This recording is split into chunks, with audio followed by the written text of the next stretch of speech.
Corporation દ્વારા વધતી civil કામગીરીના કારણે ઇજનેરી વિભાગમાં 636 અધિકારીઓ કર્મચારીઓની મોટી ભરતી કરવામાં આવશે. આ સાથે એમસીના આ વર્ષે બજેટ માટે નગરજનો તરફથી 2607 જેટલા સૂચનો મળ્યા છે, જેમાં વિકાસના કાર્યોના સૂચનોનો સમાવેશ થાય છે. સ્ટેન્ડિંગ કમિટીના ચેરમેન દેવાંગભાઈ દાણીએ જણાવ્યું કે શાળાઓ મર્જ થવાથી ખાલી પડેલા 93 શાળા બિલ્ડિંગોમાં હવે આંગણવાડી શરૂ કરવામાં આવશે. અમદાવાદ મહાનગરપાલિકા દ્વારા અનેક વિકાસના કામો થઈ રહ્યા છે.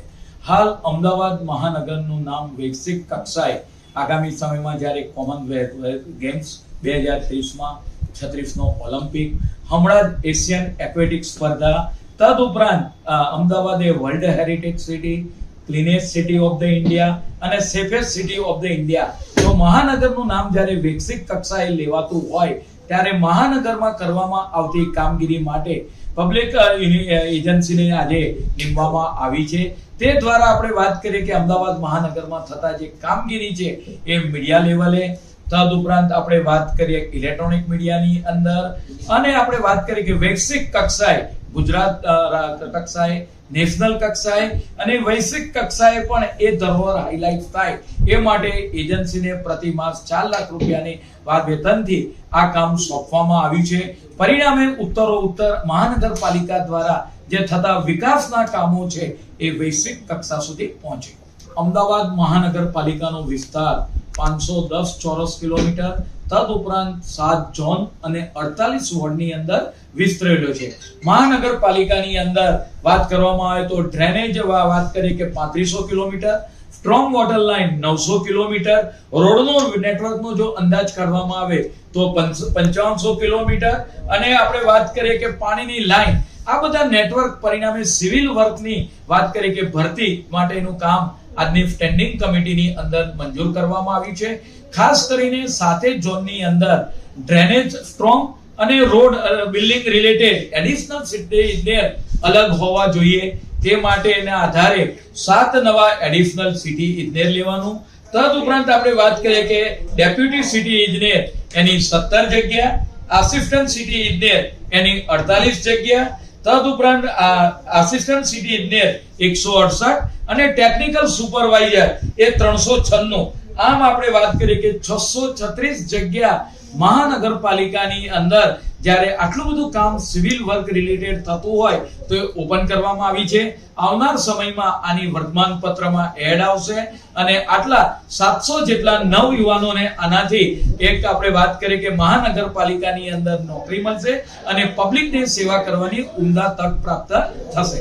અમદાવાદ મહાનગરપાલિકાની અંદર જે રીતે ડોગ બાઇટની સંખ્યા વધતી જાય છે તો આ કૂતરાઓ માટે પણ એક અલગ વ્યવસ્થા, અલગ તંત્ર ઊભું થાય એ માટે આગામી સમયમાં અમે 2 હોસ્ટેલ, જે રીતે ગાયો માટે બાકરોલ ગૌશાળા અને દાણી લીમડા ગૌશાળા આવેલી છે, એ માટે ડોગ માટે પણ 2 પ્રકારની 2 જગ્યાએ હોસ્ટેલ બનાવવા માટે જઈ રહ્યા છે. તેની અંદર એને 15 દિવસ 20 દિવસ સુધી રાખવામાં આવે, જ્યાં સુધી એની એફિશિયન્સી ઓછી થાય, નોર્મલ કન્ડિશનમાં આવે, ત્યાર પછી જે જગ્યાએથી લાવવામાં આવ્યા હોય તે જગ્યાએ પાછા છોડી દેવામાં આવશે. તદુપરાંત ડોગ બાઇટને કારણે અમારા 72 અર્બન હેલ્થ સેન્ટર, 9 જેટલા સીએચસી અને મહાનગરપાલિકા સંચાલિત 3 હોસ્પિટલો, શારદાબેન, એસવીપી, તદુપરાંત એલજી હોસ્પિટલ પર ડોગ બાઇટના ઇન્જેક્શન મળતા હતા. આ ઇન્જેક્શન જેને પણ કૂતરું કાઢે એને ફ્રી આપવામાં આવે છે. તદુપરાંત કેટલીક વાર જ્યારે હાઈ રિસ્ક હોય ત્યારે ઇમ્યુનોગ્લોબિન ઇન્જેક્શન માટે બહાર લેવા જવું પડતું હતું, અથવા તો હોસ્પિટલમાં જવું પડતું હતું, એલજી અથવા તો શારદાબેન અથવા તો એસવીપી. પરંતુ આજની સ્ટેન્ડિંગ કમિટીમાં ઇમ્યુનોગ્લોબિનના ઇન્જેક્શન સીએચસી ખાતે મળી રહે સિવિયર એટેકની અંદર, એટલે એને દૂર સુધી ના જવું પડે એ માટેનો નિર્ણય કરવામાં આવ્યો છે. અમદાવાદ મહાનગરપાલિકા સંચાલિત જે તળાવો છે એના શુદ્ધિકરણ બાબતે, તદુપરાંત આપણે વાત કરીએ કે અંદર વસતા એક્વેટિક પ્રાણીઓ, જળચર પ્રાણીઓ છે એ મૃત્યુ ન પામે એટલા માટે પણ એક વ્યવસ્થા કરવામાં આવી છે. મહાનગરપાલિકા સંચાલિત તળાવોની અંદર એરેટર મૂકવામાં આવે તો પરિણામે આ જળચર પ્રાણીઓને સહેલાઈથી ઓક્સિજન પ્રાપ્ત થાય છે અને એમનું મૃત્યુ પણ થતું નથી. આમ જીવદયા અંગેનું એક ઉત્તમ કાર્ય. તદુપરાંત જે તળાવમાં ગંદકી છે તેની અંદર બાયોરેમેડિક્સ ટેકનોલોજીનો ઉપયોગ કરી અને કેમિકલનો ઉપયોગ કરી જેથી જર્જર પ્રાણીને પણ નુકસાન ન થાય એ રીતે આવનાર સમયગાળા દરમિયાન આ તળાવોને અમે ડેવલપ કરવા માટે જઈ રહ્યા છે. મોટા ભાગના તળાવોમાં એરેટર જ્યાં બંધ કન્ડિશનમાં હશે ત્યાં એરેટર ચાલુ કરવામાં આવશે. પરિણામે શિયાળામાં વિન્ટરની અંદર જ્યારે પાણીની અંદર ઓક્સિજનની માત્રા ઘટે નહીં અને બહારથી એરેટરની માધ્યમથી ઓક્સિજનનો સપ્લાય થાય અને જર્જર પ્રાણી જીવિત કન્ડિશનમાં રહી શકે. સામાન્ય રીતે જ્યારે બજેટ જાન્યુઆરી ફેબ્રુઆરીની અંદર આવે ત્યારે મહાનગરપાલિકા દ્વારા પબ્લિક પણ અહીંના નગરજનો અમદાવાદના એ પોતાના ફીડબેક આપી શકે. બજેટમાં કઈ બાબતનો સમાવેશ થાય એટલે જન ભાગીદારીથી છેલ્લા 2 વર્ષથી પબ્લિકના ફીડબેક માંગીને એ બજેટમાં આપણે વાત કરીએ કે મંગાવવામાં આવે છે અને સારા સૂચનોનો એ બજેટની અંદર સમાવેશ પણ કરવામાં આવે છે. આ વર્ષે જ્યારે બજેટ મંગાવવામાં આવ્યા ત્યારે પબ્લિક તરફથી લોકો તરફથી 2607 જેટલા સૂચનો મેળવવામાં આવ્યા હતા, જેમાંથી 750 જેટલા સૂચનો મેલ દ્વારા પ્રાપ્ત થયા હતા અને બીજા સૂચનો આપણને પ્રાપ્ત થયા હતા.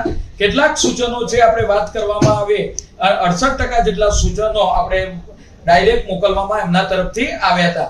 જેમાં ખાસ કરીને વાત કરવામાં આવે પબ્લિકના સૂચનોની તો રોડ અને ફૂટપાથ માટે 18%, ડ્રેનેજ અને સ્ટ્રોમ વોટર પર આપણે વાત કરીએ કે 13% જેટલા સૂચનો, પાણી સપ્લાય પર વાત કરીએ કે 11% જેટલા સૂચનો, લાઇટ પર આપણે વાત કરીએ કે 11% સૂચનો.